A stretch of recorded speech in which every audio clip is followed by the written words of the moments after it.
Good evening, everybody. My name is Mike Frank. I'm the director of the Washington, D.C. office for the Hoover Institution, and just honored tonight to be co-hosting this event with Heritage. Work closely with Mike Gonzales, who you'll hear from in a second on it. I want to thank Kay James, Kim Holmes, Mike, and all the colleagues of his at Heritage for letting us co-host tonight's event. I have a couple minutes, and I just want to offer up a couple quick thoughts on why we're doing this, why this is so important. Some of you may have read a book Francis Fukuyama wrote recently, Identity, the Demand for Dignity and the Politics of Resentment. And I thought he had a pretty good, useful intro where he offers a global perspective on the origins of identity politics. And he says, quote, 20th century politics had been organized along a left-right spectrum defined by economic issues, the left wanting more equality and the right demanding greater freedom. In the second decade of the 21st century, that spectrum appears to be giving way in many respects to one defined by identity. The left is focused less on broad economic equality and more on promoting the interest of a wide variety of groups perceived as being marginalized. The right, meanwhile, is redefining itself as patriots who seek to protect traditional national identity, an identity that is often explicitly connected to race, ethnicity, or religion. And while material self-interest was and remains important, Fukuyama argues that present events are best explained by motives he calls the politics of resentment, where political leaders have, quote, mobilized followers around the perception that the group's dignity has been affronted, disparaged, or otherwise disregarded. This creates often intense demands for public recognition of the group in question. The modern phenomenon known as identity politics, he argues, extends both to nations as well as groups of citizens within nations and can arise from nationality, religion, ethnicity, sexual orientation, or gender. Why is this significant? Fukuyama's answer is both provocative and I think a little bit intimidating.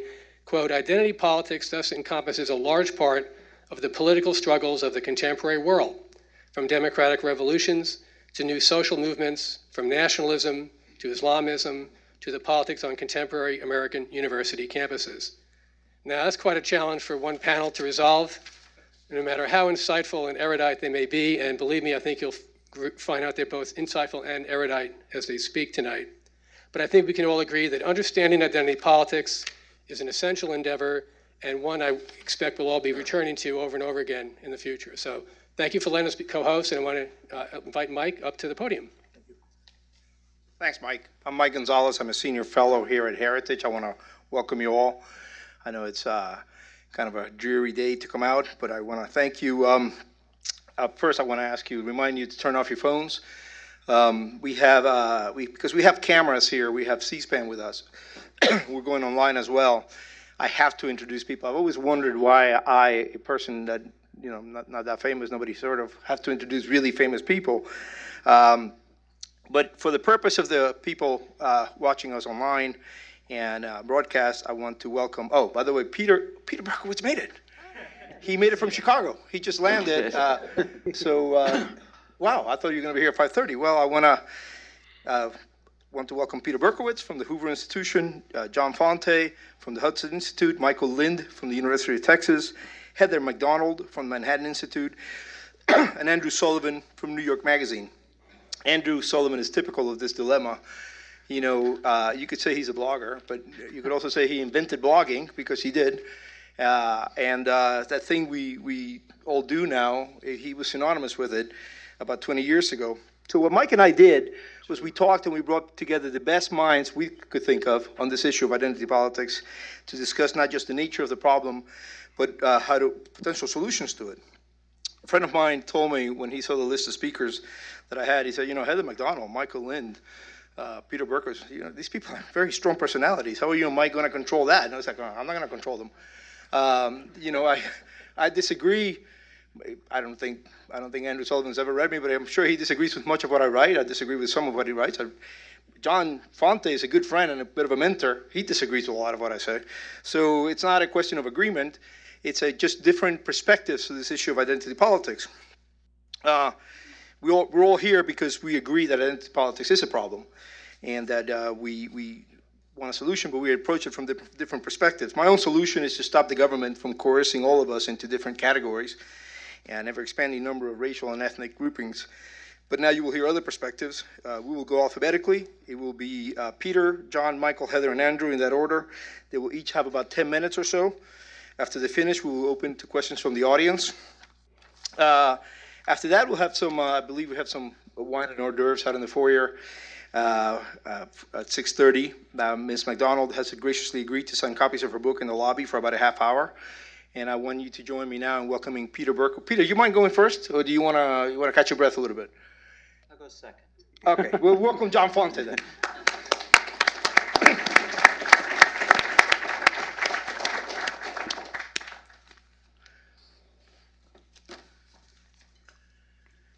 Identity politics has been with us a long time, at least 50 years.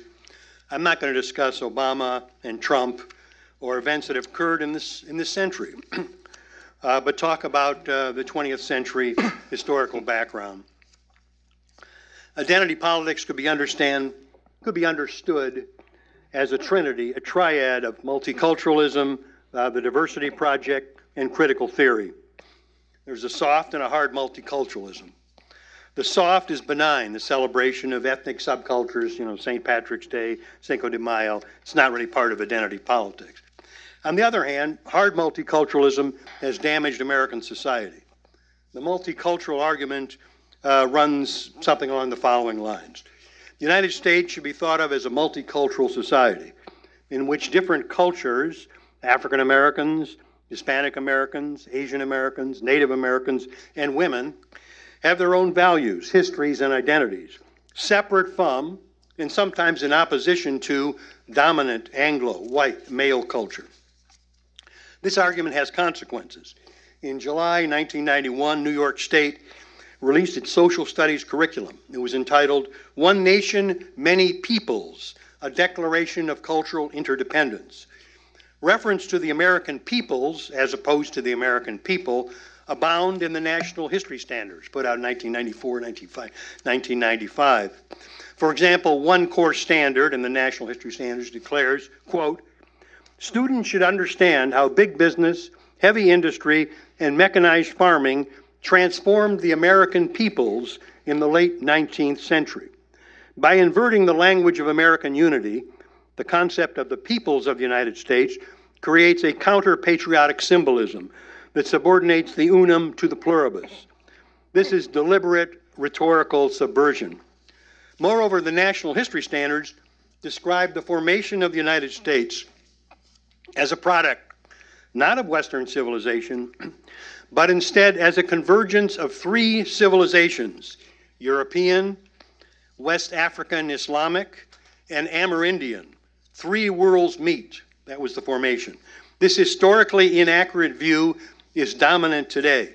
It's incorporated into the new AP history course that just came out. Second, diversity. There are two ways of looking at diversity. First, there's a diversity that comes from free choices in a free society. This is the interplay of the institutions of civil society, the traditional pluralism of American civic life. The second is the diversity project, or diversity as a goal of society.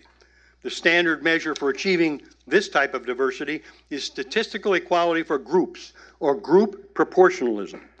The internal logic of this argument is that in, say, a given labor market, if 10% of all potential workers are Asian Americans and 50%, and there are 50% women of all potential workers, then 10% of all job categories, accountants, park rangers, attorneys, electricians, and so on, should be filled proportionally. 10% by Asian Americans and 50% by women. If this does not happen, and in a free society it never does, there's a problem of underrepresentation or a lack of diversity that must be solved. Racial, ethnic, and gender group proportionalism ignores how people actually behave in free societies, or indeed in any society that has ever existed in the history of the world. Professors Donald Horowitz of Duke, Myron Weiner of MIT, Cynthia Enlow of Clark, and Thomas Sowell, Hoover, Stanford, They've spent their careers studying the distribution of racial, ethnic, and gender groups in numerous occupations all across the planet. They have found no evidence to support the assumption that without discrimination, different groups would be equally distributed across all occupations. Everywhere in the world, in every occupation, some ethnic groups are underrepresented and some are overrepresented. Examples of overrepresentation include the Igbos in northern Nigeria in banks and railways, the East Indians as dentists and veterinarians in Malaysia, the Germans in optics and piano manufacturing in Russia and North and South America, Italians in the wine industry in Brazil and California, and Jewish immigrants in the clothing industry in the United States, South America, and Australia. One interesting case of overrepresentation, the Wall Street Journal reported in 1995 that more than 4/5 of all donut shops in California were owned by people of Cambodian origin. Ownership of these small businesses are a mobility ladder for Cambodian Americans to enter the middle class. It also means that since Cambodian Americans are a relatively small percentage of the population, they would be underrepresented in maybe most other occupations. So how could a policy of ethnic, gender, or proportionalism remain consistent with a free society? Well, it can't. The Diversity Project, diversityism, means coercive diversity. You know, Marcuse has his repressive tolerance, I have my coercive diversity. A diverse society, as the term is currently used, is not compatible with a free society. Professor Donald Horowitz of Duke declared, quote, "It remains problematic whether any but the most heavy-handed preferential policies operating in a command economy can actually move a society to such a state." It's racial, ethnic, and gender proportionalism. Third leg of the triad of dynamic politics, critical theory. Critical theory tells us that Western societies are divided between two basic groups, the privileged and the marginalized, the dominant and the subordinate, the oppressor and the oppressed. The marginalized groups include racial, ethnic minorities, women, and others. Power is exercised by privileged groups in two ways, through force and, more importantly, through ideological hegemony, which means the supremacy of the worldview that supports the group interests of the dominant groups. The key concept for critical theorists is systemic oppression. The system is the problem. Thus, we always hear about systemic or institutional racism and sexism. Let's just look quickly at the work of one particularly influential critical theorist, Catherine MacKinnon. MacKinnon, a University of Michigan law professor, wrote, quote, "The rule of law and the rule of men are one thing indivisible, because state power embodied in law exists through society as male power. Therefore, male power is systemic, coercive, legitimized, and epistemic. It is the regime." Thus, MacKinnon declared that rape is not an isolated event or a moral transgression or an individual interchange gone wrong, but an act of terrorism and torture within a systemic context of group subjugation, like lynching. Law professor MacKinnon, well established in the American elite, one might add, her father was a judge on the D.C. Court of Appeals for over 20 years. MacKinnon argues that sexual harassment is not an individual issue, but an issue of group power exercised by the dominant group over the subordinate group. MacKinnon's legal theories are obviously in direct conflict with almost any understanding of liberal democratic jurisprudence, since she portrays the entire American democratic system as oppressive. Nevertheless, MacKinnon's writings have proven to be influential. The United States Supreme Court adopted MacKinnon's theories as the basis for interpretation of sexual harassment law in the landmark Meritor Savings Bank v. Vincent, 1986. In 1994, Congress passed the Violence Against Women Act. The bill's supporters filled the congressional record with the narrative of critical theory, that women are being attacked because they are members of a subordinate group. And the attacks are not individual crimes, motivated by gender, and they reinforce the disadvantaged status of women as a group. Another leading feminist critical theorist of those days who was influential, 1980s, 1990s, Harvard education professor Carol Gilligan. Professor Gilligan's core argument is that patriarchal social order, androcentric and patriarchal norms, and Western thinking are the major obstacles to educational opportunities for American girls. Again, the American liberal democratic system is the problem. The concept of white privilege goes back for decades. At a freshman orientation session, University of Nebraska in the 90s, the Tothos produced a film funded by the Ford Foundation for training students entitled Skin Deep, which explains the meaning of internalized oppression or false consciousness and white privilege. It's explained in the film that a member of a dominant group who rejects his or her unmerited privilege and becomes an advocate for the subordinate group becomes an ally, a much sought-after position on campuses today.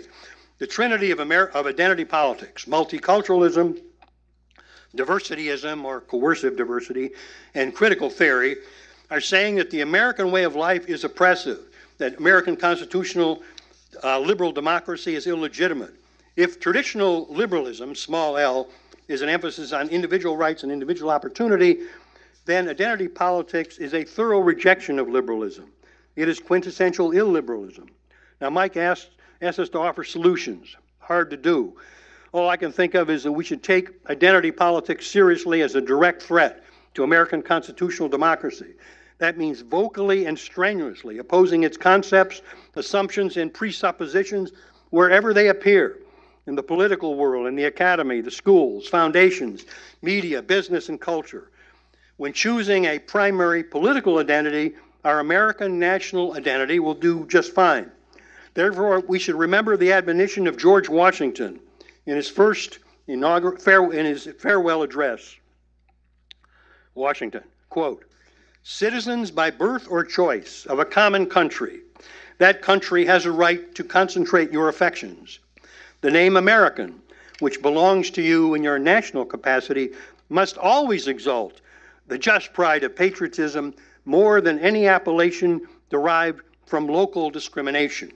In 21st century terms, more than any appellation derived from race, ethnicity, gender, class, or partisan affiliation." Thank you, John. Thank you very much.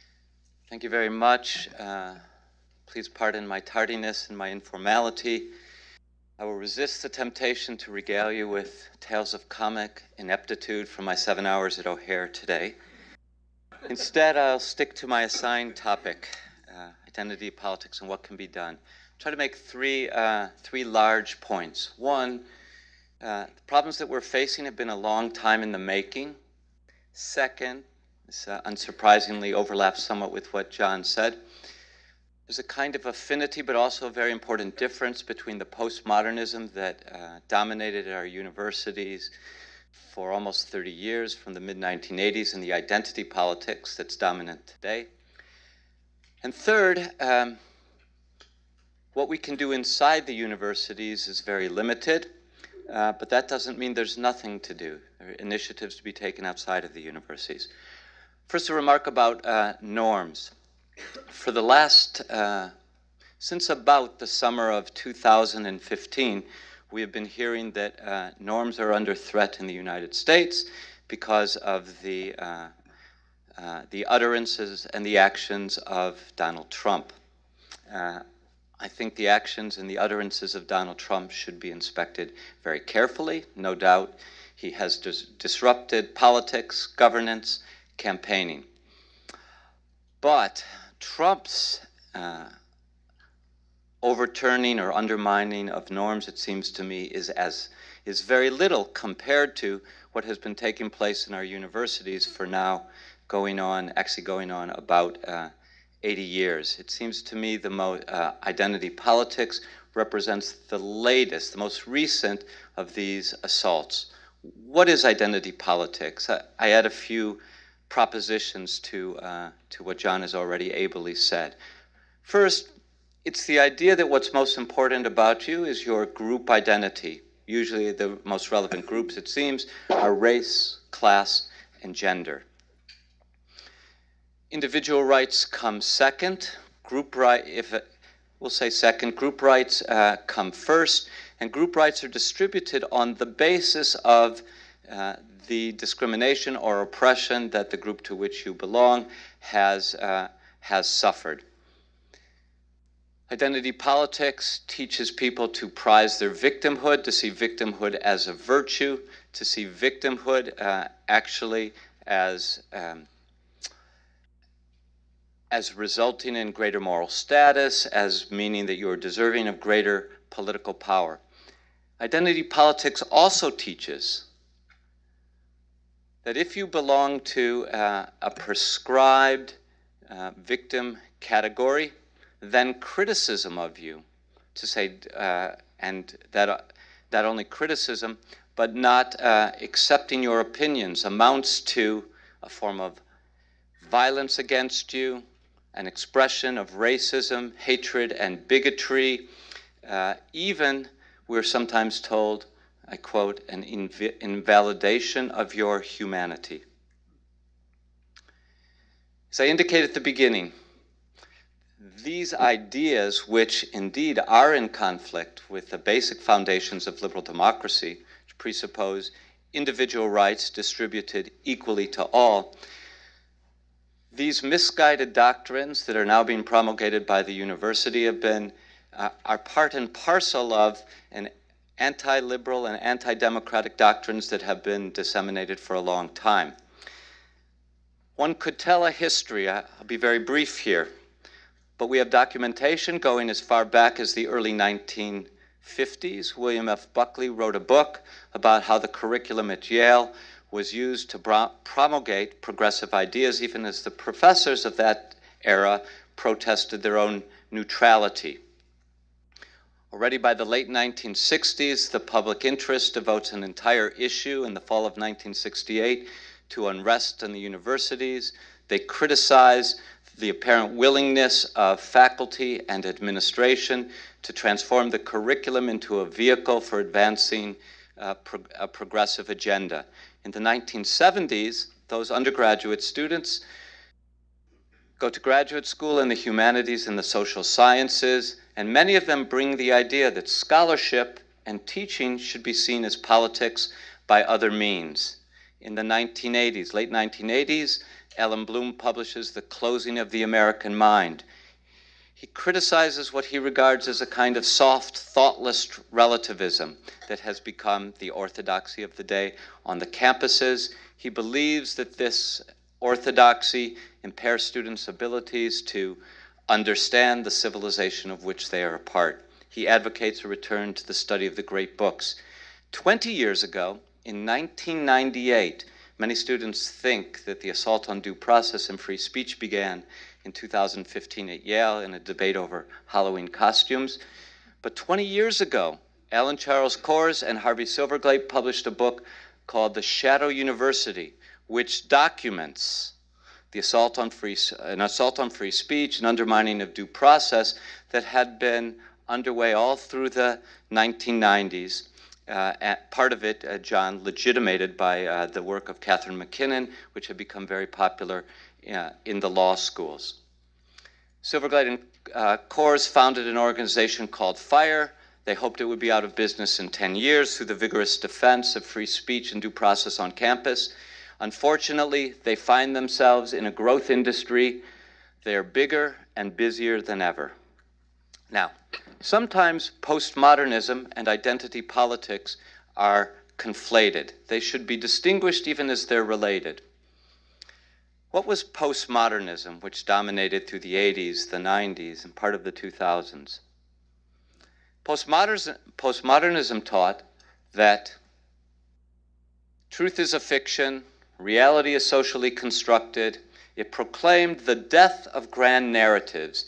That meant there was no overarching account of history of Western civilization, of America, that wasn't invented. Of course, the professors who promulgated these doctrines, the credulous students, didn't appreciate that the incoherence of treating these precepts as absolute and incontrovertible. Identity politics, though, which has come to the fore maybe in the last decade, although it's been building, I agree with John, for a long time, is quite different. It replaces postmodernism's dogmatic relativism with what you could call, pardon the redundancy, a dogmatic dogmatism. Identity politics says we know exactly what happened. We know how the past unfolded. It is an endless tale of racism, classism, sexism. We know who the oppressors are. We know who the oppressed are. Dissent from our narrative is an act of violence, an expression of racism and hatred. This doctrine is very common on campuses today. Even though a dogmatic dogmatism has replaced a dogmatic relativism, the threat to liberal democracy, it seems to me, remains the same. Both the postmodernism that dominated from the 80s, this identity politics dominant today, regard free speech, due process, the very idea of limited government, which gets in the way of doing good with government, as frauds perpetrated by the strong to subjugate the weak. So what needs to be done? Short answer, restore liberal education. It's not going to happen anytime soon within our universities. Why? Within our universities, most people think, most professors and most administrators think nothing particularly is wrong. They're not interested in self-criticism, let alone external accountability. And very likely, any inherently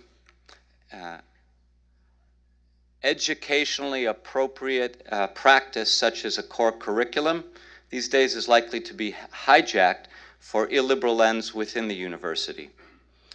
So what do I suggest? I suggest more energy, more resources devoted outside of the academy before students arrive at college, homeschooling, charter schools. I would like to see even more in the way of the programs now being run, often funded by conservative philanthropists or sponsored by conservative foundations, to promote the study of liberal education outside the universities. I think this is extremely important, not least because if we want to be able to evaluate, say, our current president or any president, it would be extremely useful to have a sound appreciation of the principles of liberal democracy and American constitutional government, and that's what liberal education ought to be providing us. Thank you. Article by Peter outside on restoring liberal education. Michael?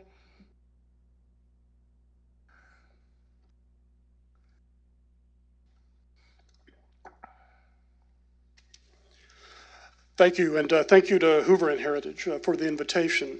My predecessors have spoken about the intellectual roots of identity politics. I'm going to talk about the demographic factors involved, which make it likely that you're going to have identity politics of the nationalist and populist right, as well as of the multicultural left, for some time to come in the Western world.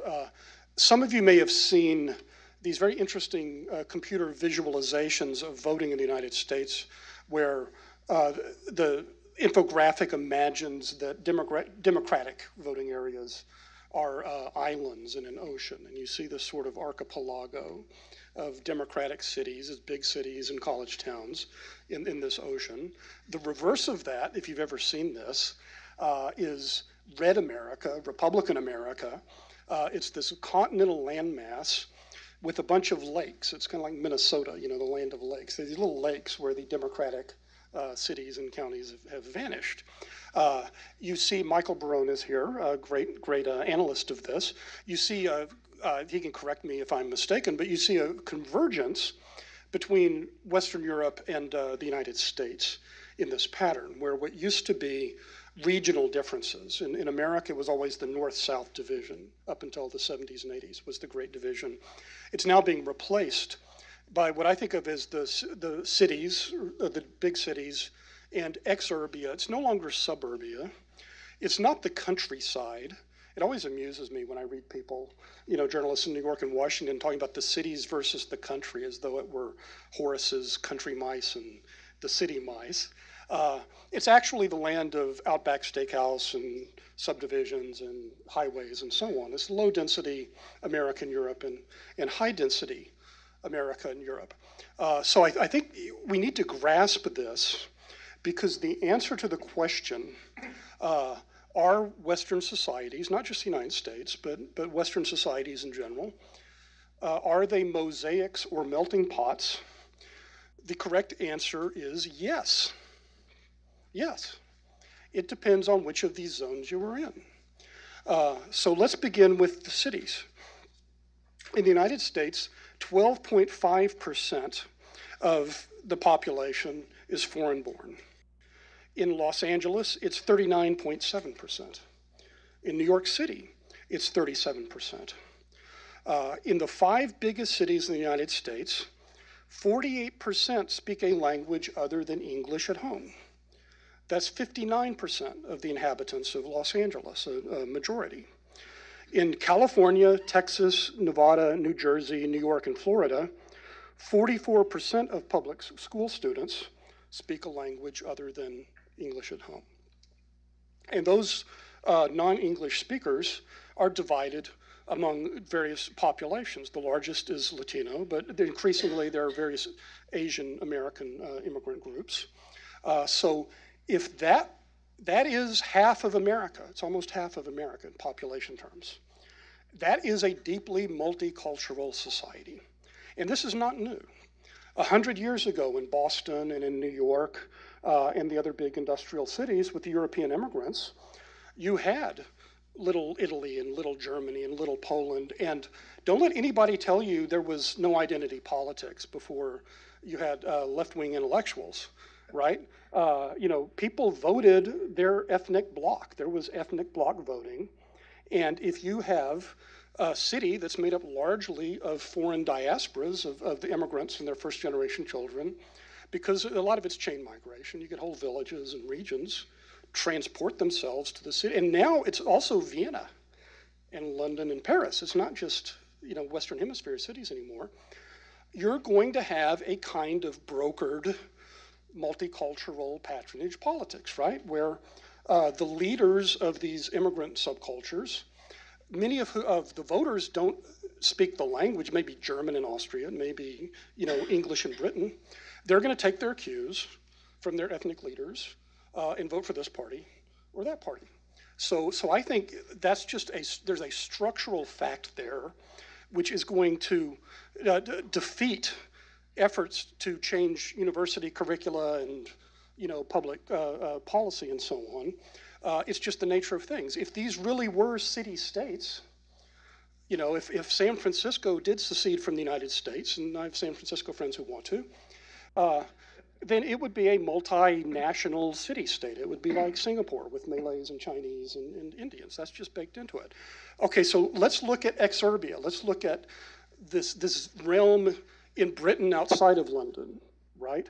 In France outside of the Paris metro area and other big metros, in the United States between the big cities and the college towns.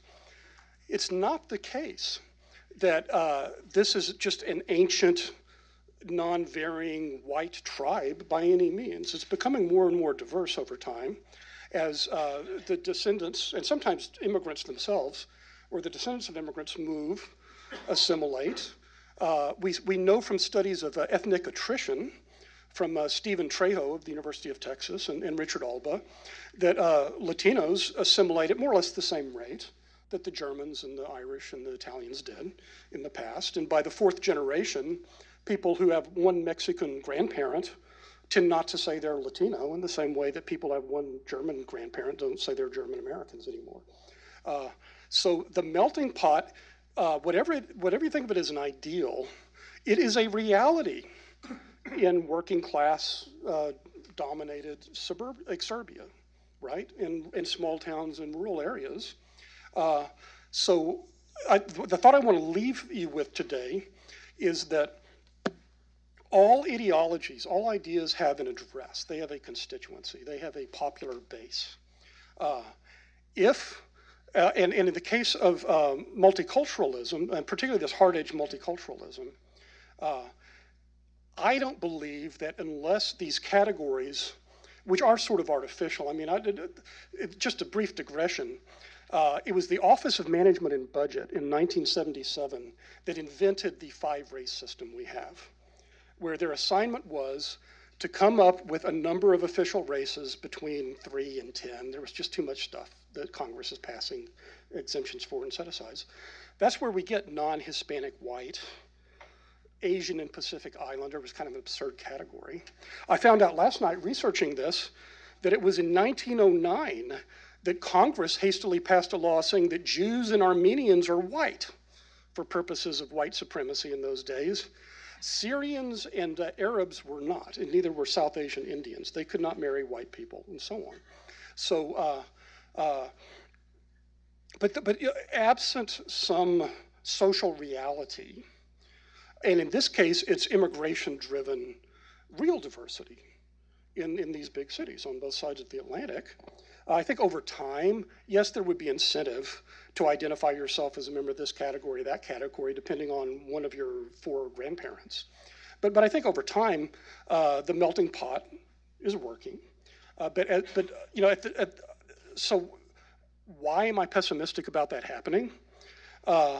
Because of demography.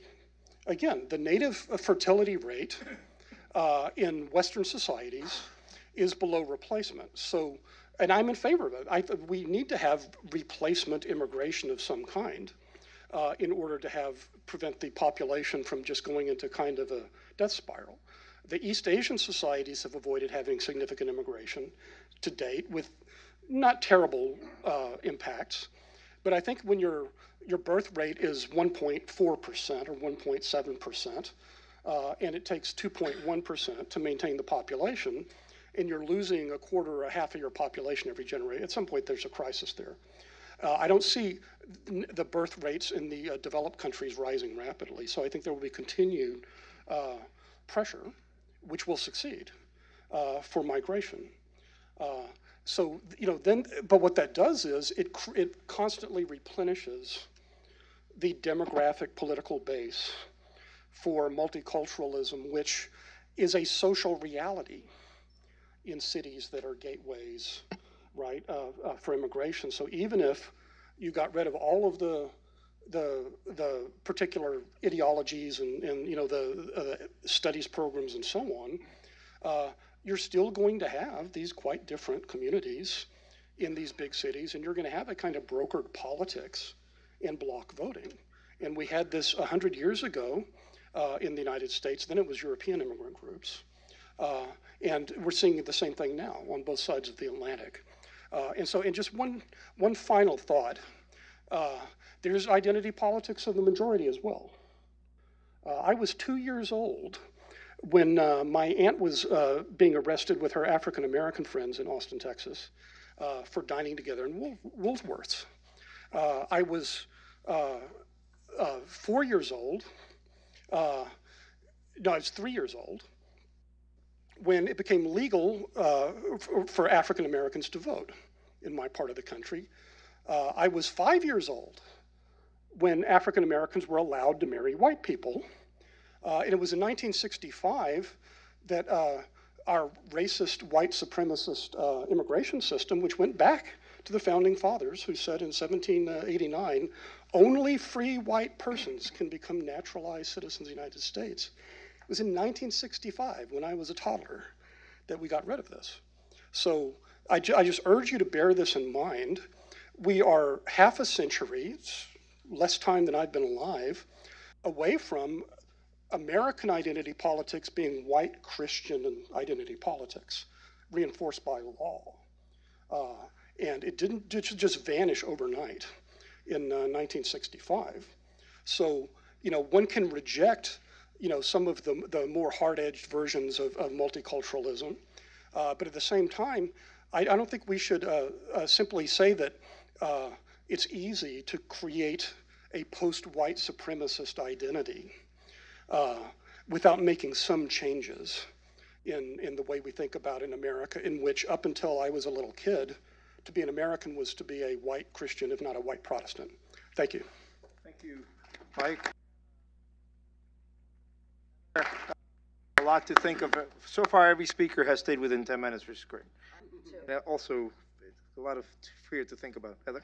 Thank you so much. And again, I also want to express my extreme gratitude to be on this panel and for Heritage and Hoover to invited me. Thank you so much.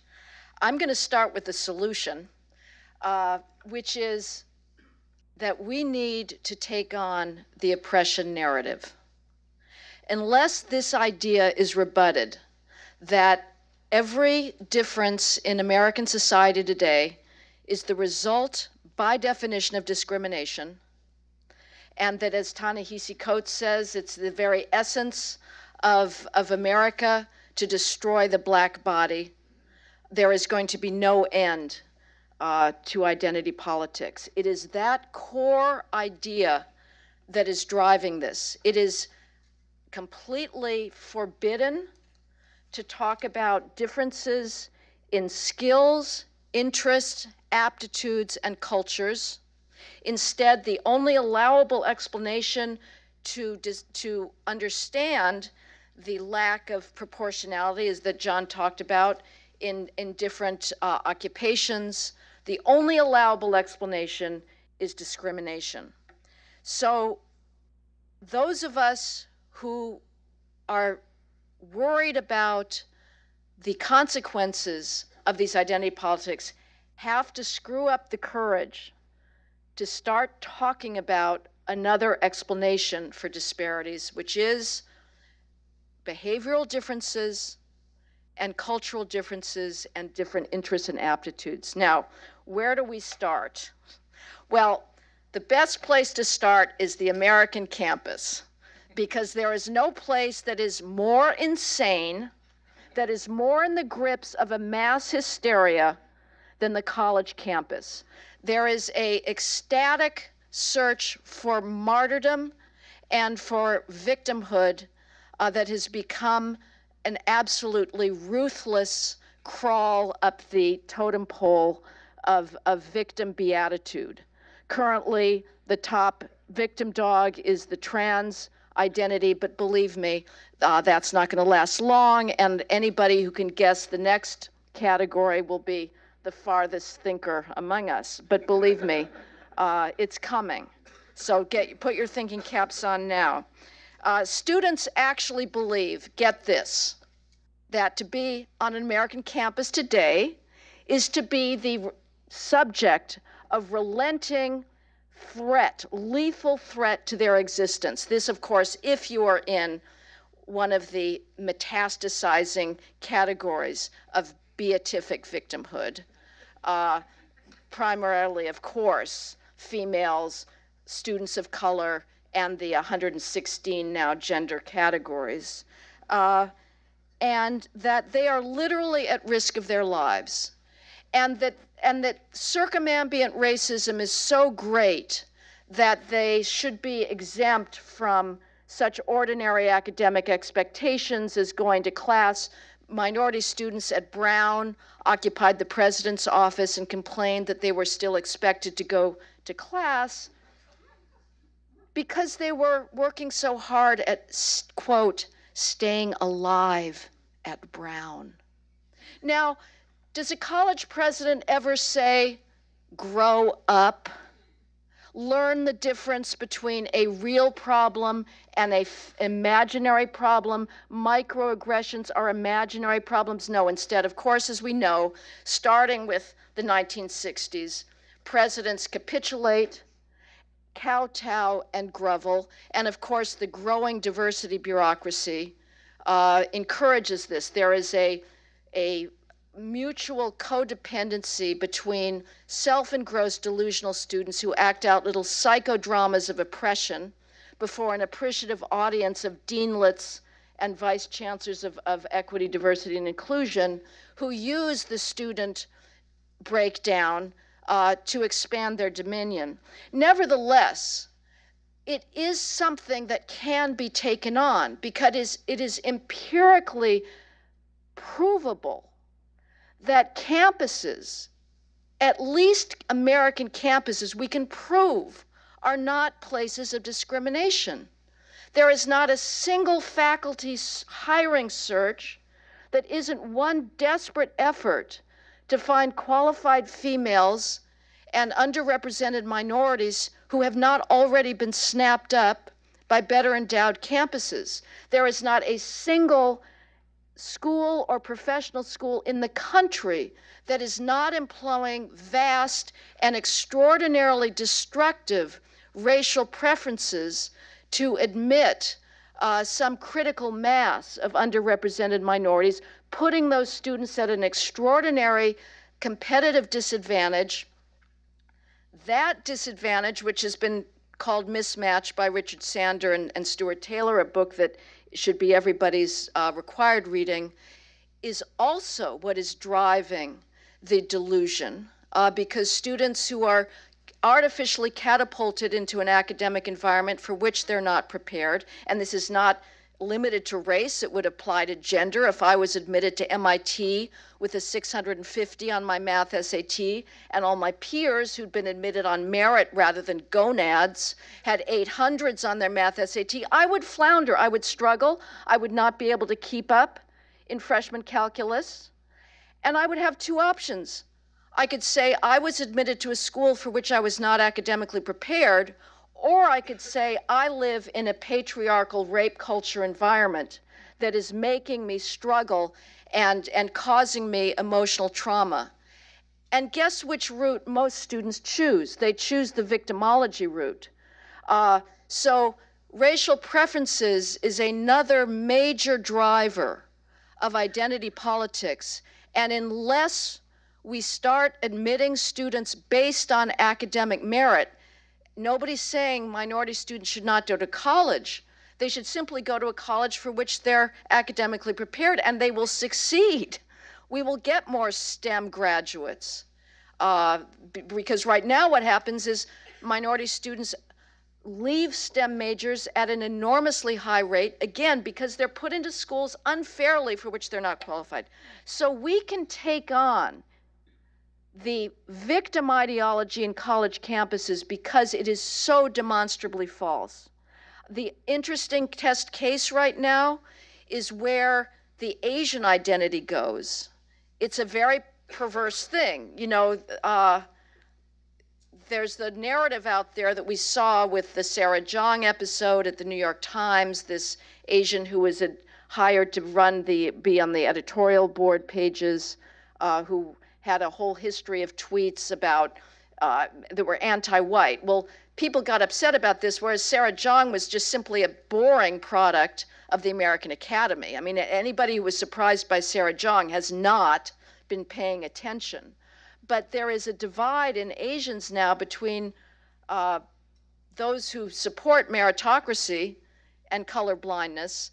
We see them in the Asians that are supporting the lawsuits against Harvard, possibly other places, Richard Sanders bring others, and that understand that New York City, which is trying to close down its merit-based competitive high schools and impose racial quotas on those schools. There's a large Chinese contingent that's trying to fight that. Nevertheless, you can go to any American campus today and find Asian students choosing to identify as students of color rather than, say, whites. And the irony there is that the administration doesn't regard Asians as people of color. It treats them as whites because it keeps an artificially low threshold on the admission of Asians because it doesn't get them the diversity points. The fact that a fair amount of Asians choose to embrace the oppositional person of color mindset shows how powerful and attractive identity politics is to the elites. It is the way you gain status. So just quickly, I just want to stress the urgency of this battle. It is obviously coming very fast into the corporate world. People who, like Michael Barone, who had a very persuasive thesis that hard America was going to be the final line where the soft America was going to end, and people were going to have to face reality and we were going to return to meritocracy, a plausible thesis, but I think one, sadly, that is not necessarily, at this moment at least, being borne out.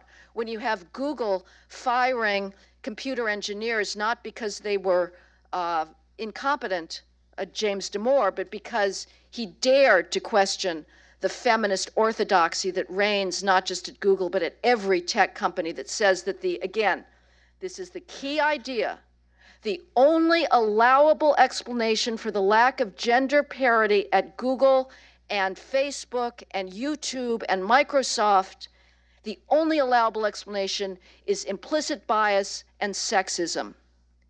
We are not allowed to say that males and females have different career aptitudes and preferences, and we are certainly not allowed to say what Larry Summers got fired from Harvard for saying, which is that at the tail end of high-end math ability, the 0.01% of cutting-edge math skills, males outnumber females 2.5 to 1.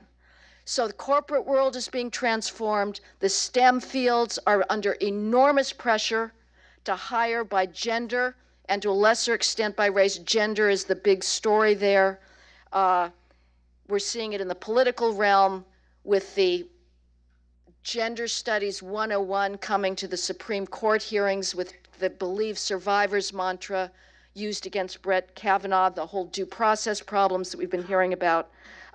So this is something we need to talk about right now. I would say the main driver is race, despite the gender is, women are sort of a fast second place, but the main driver of all of this is the lingering racial disparities, and we both need to close them and be honest about what's driving them. I would say family breakdown is the biggest driver, and other behavioral disparities in culture, those need to be closed, because if not, the oppression narrative is going to be with us to our enormous misfortune. Thank you for your attention. Thank you. Thank you very much. Now batting cleanup is Andrew Sullivan.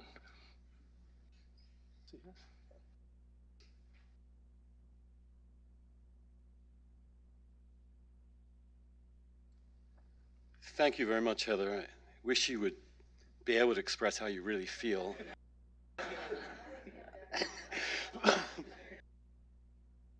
No, it's really helpful. It's refreshing.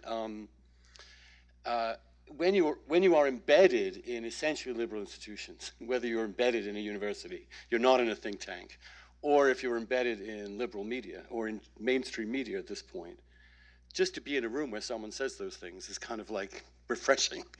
I just want to add a few points to what's been said, all of which has been excellent and superb in outlining the general threat to liberal democracy, a fundamental threat to liberal democracy and liberalism in general from this ideology. And that is to ask why, because like Peter, I remember too, that this happened before. We went through a nightmare like this in the 90s. But it's different now. And I'm interested in why it's different now. And back then, it was an interesting way to debate what's going on in the world. In other words, some of this stuff was immediately challenged, debated, talked through, even though the campuses, generally speaking, supported it. It hadn't completely taken over all teaching of the humanities the way it currently has. So what has rendered this, first of all, so much more intense now? And secondly, why has an entire generation of the elite succumbed to it? It is staggering how people under the age of 30 buy all of this, have never even regarded it as questionable, that it's become completely routine to believe these things. And I would point out a couple of things. The first is the internet. We have, and also parenting. We have a new generation of kids who were never allowed to risk anything, who were monitored their entire lives, who were told that safety was the most important thing in their lives, and who were consumed with screens and lacking social interaction and negotiating interpersonal conflict as one does in real life. They're a very, very fragile generation. And when they showed up after their helicopter parenting, and usually quite affluent, to college, their main requirement was to be safe. And anything that made them feel unsafe was something that they responded to very negatively, to something their parents would never expose them to. Why? So there was that psychological response, as well as a lack of socialization as human beings. Secondly, social media does two things. One, it prioritizes the quick retort to a quick, blurted out half thought. It is so easy, so much easier to say, well, you're a white man. I don't have to deal with the actual details of the argument, that you argue the identity, not the argument. And that feels perfectly great. And if you have this overarching ideology that allows you to say, see, I rebutted it, you can talk now. Your arguments make no sense because of your race and your gender or whatever.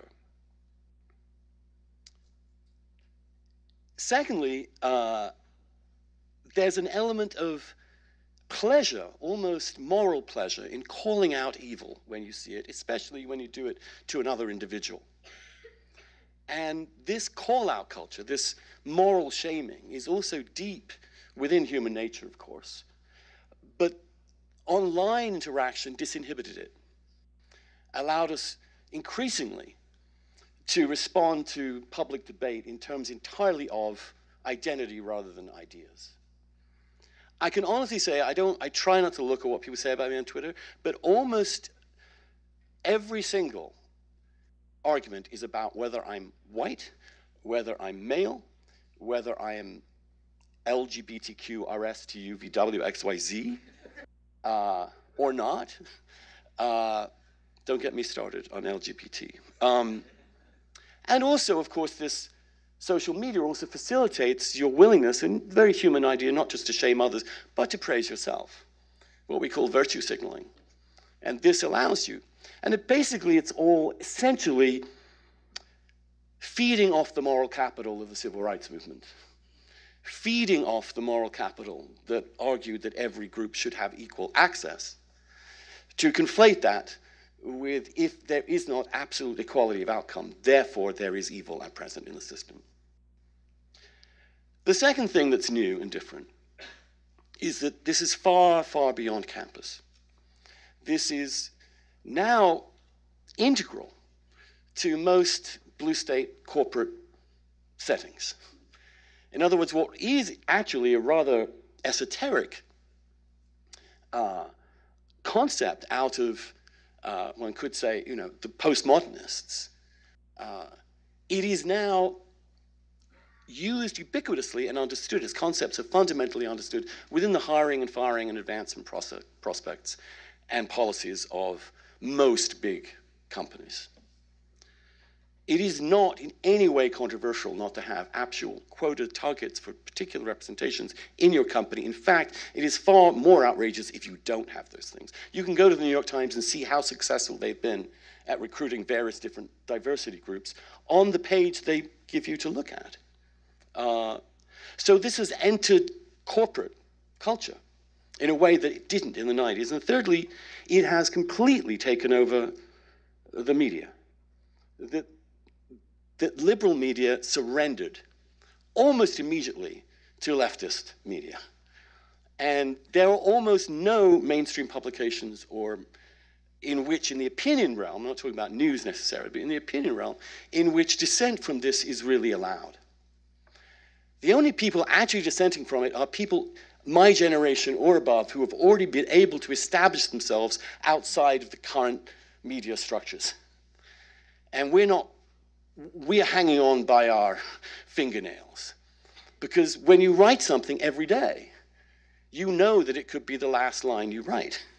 You used to be an editor of a magazine and know that you could publish something, and maybe it'd be highly controversial, people would hate it, and then you get a lot of criticism, and then I'm talking from experience, of course, but you would hang in the job and publish something that people liked the next week.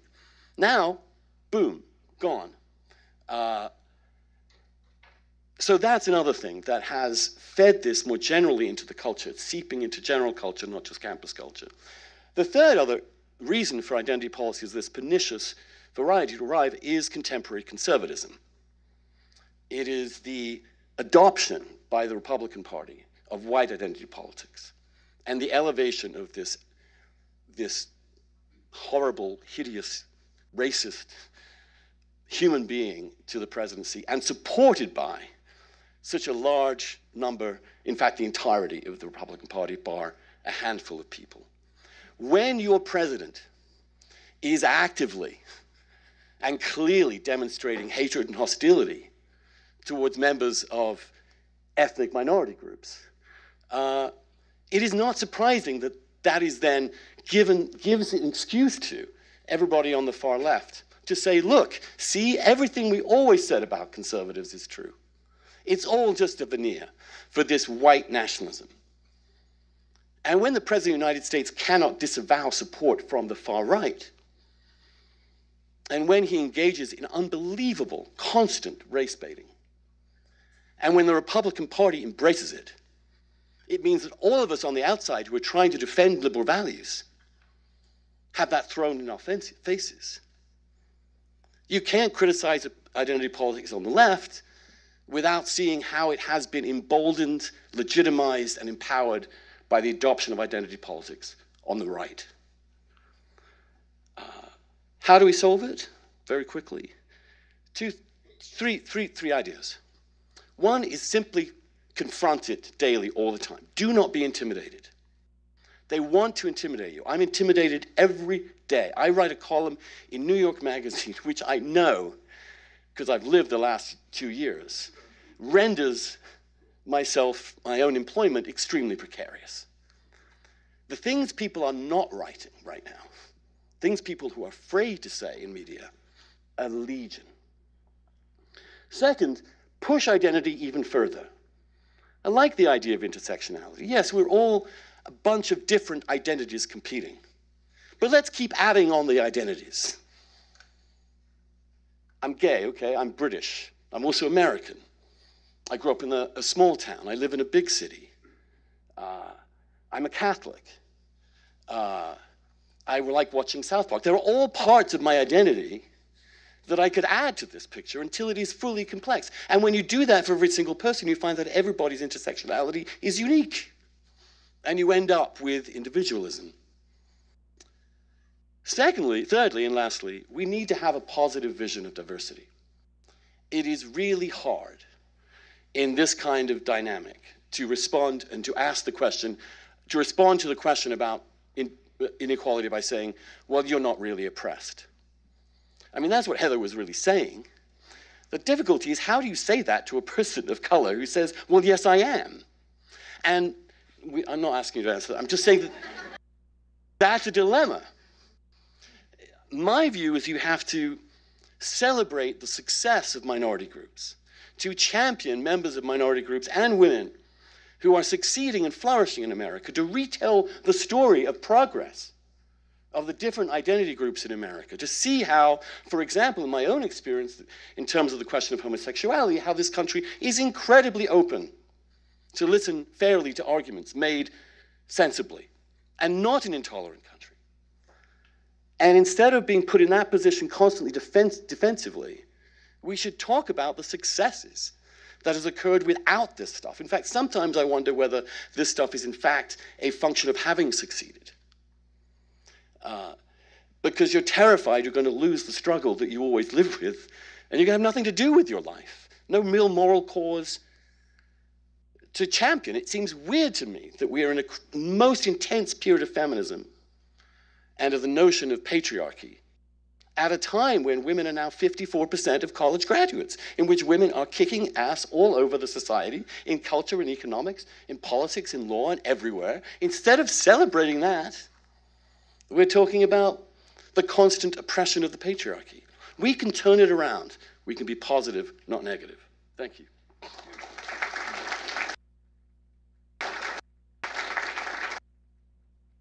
Thank you, Andrew, and thanks all of you. I promised you that I was going to deliver diversity. I think I have. The real diversity that counts, diversity of views. I'm going to, how many, we have like 20, 25 minutes, 20 minutes really for questions. How many people want to ask a question? Can you raise your hands so I can get a sense? So I want to go straight to, Mike and I have agreed to forego the chair and all that and to go straight to you unless people, members of the panel want to quibble with one another over anything. Anybody want to say anything? Raise your hands. I would just, I agree with most of what Andrew said, but in particular, I don't think that the psychological snowflake overparenting explanation, which is one that's been put forward also by Jonathan Haidt and Lukyanov, who I respect enormously and who are doing incredible work on campuses, but I don't, and that is the thesis of their book, I don't think that's fully accurate for several reasons. As John pointed out, the rise of identity politics and victim identity and assaults on due process began in the 90s, if not before that, 80s. But also, it doesn't match up demographically. The brothers of maudlin, self-pitying female co-eds have the same parents, and yet white males overall are not demanding their own unique safe spaces. Now, they may find through the magic of intersectionality some other way to claw their way out of the oppressor category into the oppressed, which is where everybody wants to be. But generally, they've been helicopter parented, and they're not demanding safe spaces. And also, the underrepresented minorities, I think sociological work shows that the problem there is not overparenting for a lot of Black and Hispanic kids. Now, obviously, universities are trying to select the most affluent. They don't give a damn about any kind of socioeconomic real disparities or preferences for that. But nevertheless, I think of the issue as less a psychological problem of the overparented child and more an ideological problem, which is the narrative that America is endemically oppressive and racist. Thank you, Heather. Andrew, you want to answer that very quickly? Yes, it's just that my point was simply that was one factor intensifying what already existed. It didn't create it. It just, for some people, it made the essential question of safety, from emotional safety, part of their core needs. Mm-hmm. That's all. Peter? Just one part. One quick observation about Michael Lind's excellent point about the social reality that gives rise to multiculturalism in political society. There still seems to me a kind of asymmetry between the multicultural reality that Michael described and what we're seeing in the universities, and several panelists described it in the corporate culture today, and that is ethnic politics seems to me is not intrinsically opposed to the principles of liberal democracy. It's a form of interest group politics, which is not only not opposed, but elaborated, in a sense, in Federalist Number 10, whereas the kind of identity politics described by Andrew, by Heather, by John, and myself actually does describe an ideology that is affirmatively opposed to the principles of liberal democracy as we've known them. Thank you. Can I answer briefly? Yes. Okay, and then we'll get to the questions. I don't disagree with that. I would push back. I think there is an ideology among the elite, the native-born white elite in Europe and the U.S., and it identifies liberal democracy. They think they're liberal Democrats with counter-majoritarianism. And this goes back to the 50s and Hofstadter and all of this. As Andrew correctly pointed out, the founding mythology of the post-1945 West, Europe and America, in my view, is two things. It's the Holocaust and it's American racism, and also Australian and British and Australian. So So there's been this 50 years in which the working class in particular, but the majorities in the United States, Australia, Canada, Britain, France, Germany, are seen as the slumbering proto-fascist mass. And so every defense of liberal democracy has been defending minorities against these people who could become Nazis at any minute. So I think in the view of these mainstream elites, they really believe, right, that at any moment, these blue-collar workers are going to turn into stormtroopers, right, and round everybody up. And so this is a sincere belief, I think, in the college-educated class. And so in a way, they think they have to defend liberal democracy against majoritarianism. It's counter-majoritarian. Yeah. John Fonte Yeah, wants just to make- one quick point. I think the ethnic politics of the early 20th century was, I think of LaGuardia. It was celebratory. These were not people who were had a beef with America. They were celebrating America. Okay, so now many of you have come. Michael, you have it over here. Please identify yourselves, and please ask a very brief question. Obviously, many people want to ask questions, and don't put the... I'm Hans von Spakoski with the Heritage Foundation. This is a question for any of you, but maybe to Heather, since you were talking about the universities. One of the arguments I just don't see made, and I wonder whether you agree with this, is that the very argument of diversity, which these administrators use to justify what they're doing, isn't it the worst form of racism? Because what they're saying is that your viewpoint, your ideas, your opinions depends on your race. And isn't that like the worst kind of racism? I just don't see that argument made very often. Right.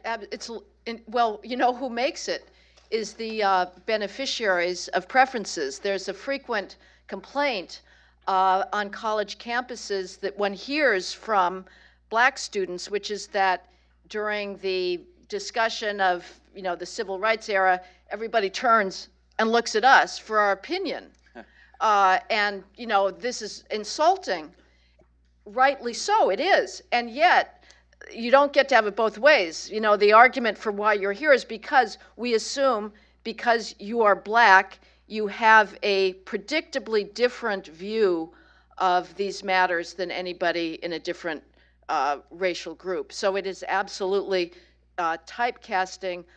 Sadly, though, the response on the part of people who feel, a little bit offended by being typecast as, give us your view, they don't then say treat us as individuals. The students that are complaining about that are on the same token, demanding that the preference regime continues. But by now it's tried to say, and many conservatives have said it, there are many different ways to conceptualize diversity than race and gender, or gonads and melanin, which I agree is the least interesting part of somebody. And yes, intersectionality, whatever happened to I think John mentioned put class into the trilogy of identity. That's really just lip service. They don't really care about class. We used to categorize people based on, capital and workers and the proletariat. That's all to the wayside now. It's the fun of the navel-gazing, narcissistic division of the multiple gender identities that gets all the attention. But there's so many other ways to think about the self, which is what one loves, what one's passions are, whether it's music or art or chess, and gender and race are utterly the least important aspects of somebody's self, in my view. Okay, next, this lady right here, and then we'll go in the back. Right here in the yellow sweater. Thank you very much. I'm Darlene Jackson, Esquire, also acting chairwoman of the National Black Republican Council, which is an auxiliary of the RNC, and also CEO and founder of OPAD Strategies. What I want to I want to touch on Mr. Lynn's comment about. Can you speak up a little bit? Oh, okay. Can you hear me now? Yes. Okay, good. Mr. Lynn's comment about fertility. Also, there was also a discussion about the intellectual part of the identity politics. I want to say that the transformation of academics. Put up the microphone. I'm sorry. The transformation of academics, media, and Hollywood, which include music and theater, all led to this umbrella, what Jesse Jackson called back in the 80s, the Rainbow Coalition, identity politics. But the key determining factor of all that is fertility. What is fertility?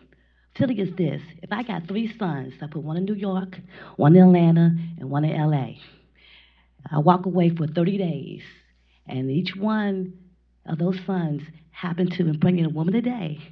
In 9 months, I got 90 grandkids in the oven. If I got 3 girls, same thing, New York, LA, Atlanta. 30 days later, I might get 1. The fertility is in the boys. Go to Africa, you see all those boys. Go to China, you see all the girls. It was law back in China in the 1980s that had a stop on. But do you have a question? I'm sorry. My question is that, would you agree with me that if you look into the real key nucleus of fertility, it's going to explain everything about identity politics? Thank you. Would you agree? Michael, you want to take that, or? Well, the only point I was making was just the broader and somewhat obvious one, that is, if you want to have constant population in industrialized societies, and your natives don't replace themselves, then you're going to have at least replacement immigration. And I just wanted to make the point that the larger the replacement population, even in the absence of ideological multiculturalism, there are going to be conflicts, and there's going to be backlash, and there's going to be some kind of ethnic politics, and it can be celebratory. But remember, the last episode of ethnic politics we had led to the 1924 Immigration Restriction Acts that shut down immigration for half a century in the United States because the backlash was so severe. So I just think a lot of the conflict, even in particularly Western European societies, where unlike the United States, they were not always multiracial, they were not always multi-ethnic, there wasn't a history of a caste system or anything like that. It's just there's going to be tensions, and I think that's kind of baked in. It's a staggering fact, to me at least, that London now has 37% of London's population wasn't born in Britain. So it'll soon be almost half the capital will have no one who was born in the United Kingdom.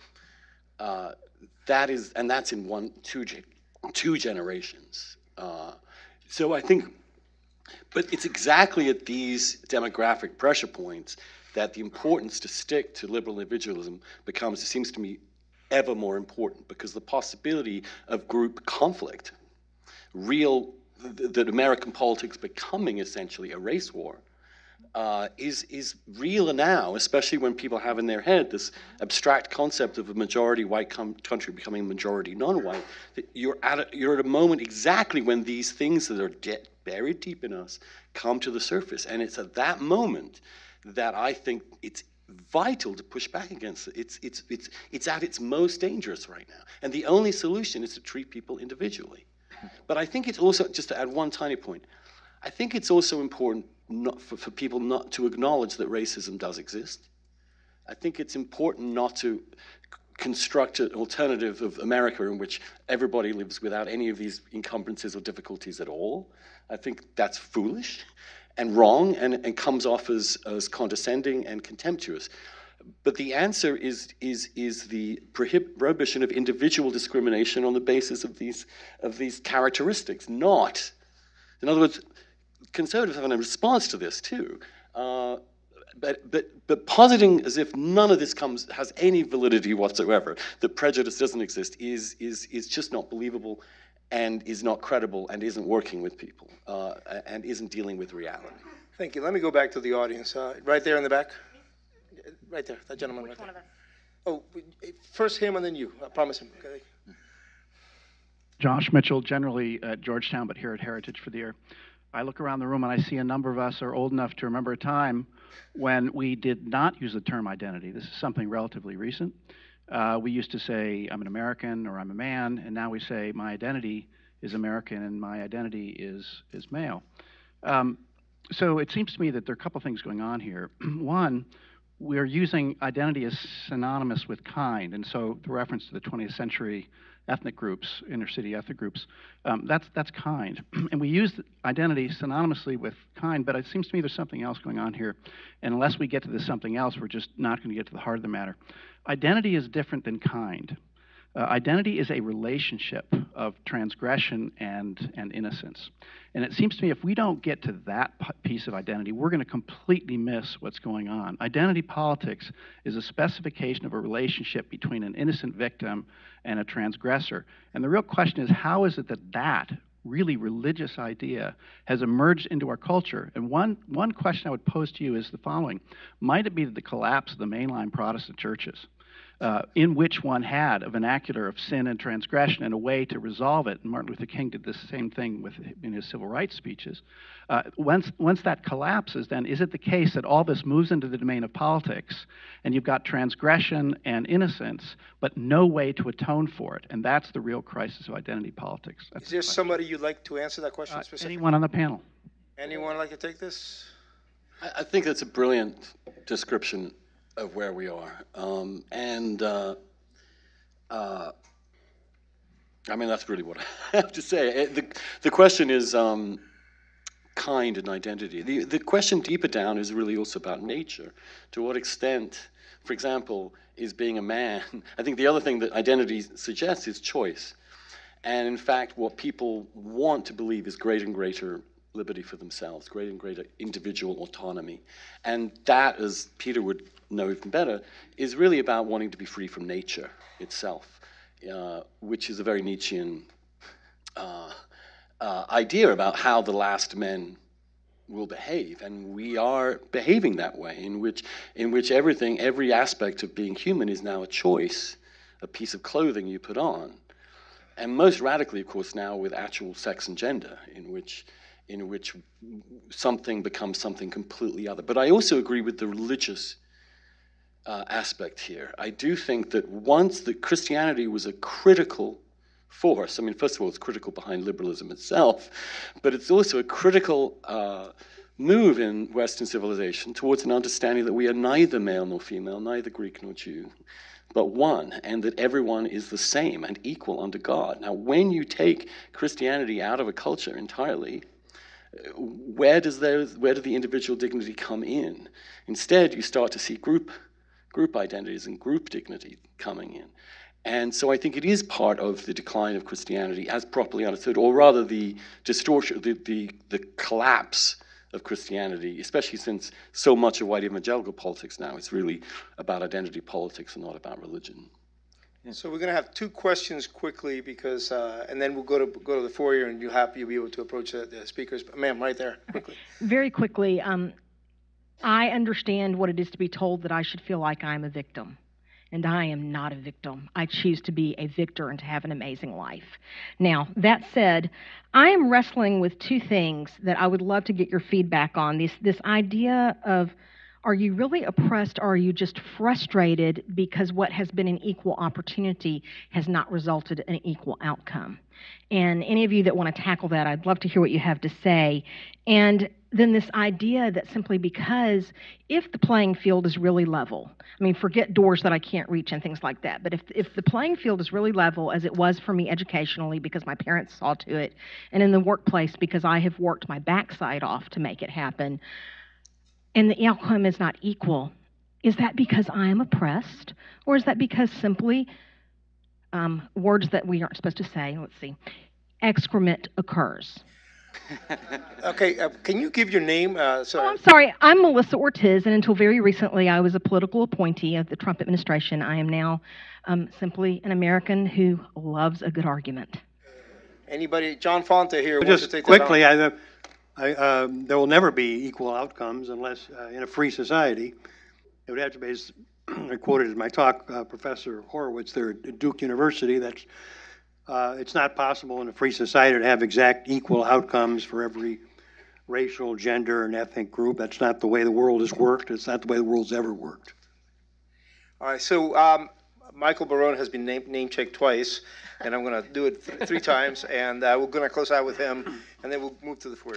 Well, Heather was nice enough to say that my 2004 book, Hard America, It's Soft America, was wrong. In a good way. I think that you made a strong case. Right. And Michael Lind pointed out that we've had, racial identity politics in the past, although we didn't like to call it that. Fiorello LaGuardia did not say, you should vote for me because I'm an Italian Jewish Protestant and so forth and everything, but nonetheless was able to and ran for Congress as both a Republican and a socialist. The thought struck me as I was listening to all of you and making excellent points was that in some ways our answer is to learn our history better. When people on campus say that they are at risk of death, what the hell were Southern black people that tried to register for vote in 1940s and 1950s at risk of? They really were at risk of their lives and took a risk of their lives. The other thought I had is that we don't understand this distinction. We get a lot of our racial quotas, our insistence on outcomes being equal within each identifiable group, even when, like LaGuardia and some of the initials after LGP that Andrew was reeling off, it's become rather small, those came from court decisions in law schools, Griggs and Green v. New Kemp Board, when the courts were in a situation where Southern whites were oppressing black people with the threat of violence in the background, and the courts just said, okay, we're going to set down a quota here because that's the only way to actually ensure that we'll get real progress. We haven't needed to do that really in the last 40 years to get equal treatment of people, but we need to learn that history happened and that it was unique and it's not now. I invite comments. I don't think we can do better than that. We're going to close out unless somebody wants to comment on what Michael I would just say said. briefly, I completely agree. We've lost the language of stoicism. We've lost the ability or the willingness to say, just shrug it off, bear up, be brave. If you face an impediment, again, I disagree with Andrew. I would say at least on an American college campus, there is not discrimination. I would say that is virtually a bigotry-free environment. And I'm not even going to play the conservative victim card because even conservatives are not truly victims there. But we've lost the ability to say, even if you are discriminated against, fight it. You can transcend it by studying, if you think somebody's committed a racial microaggression against you, whoop his ass in your chemistry exam, and be brave and be courageous and overcome things. We somehow feel inhibited from saying that, but that is exactly what the civil rights heroes of our past did. Right, exactly. Anybody else want to say anything? Please join me in thanking our panelists. We'll move to the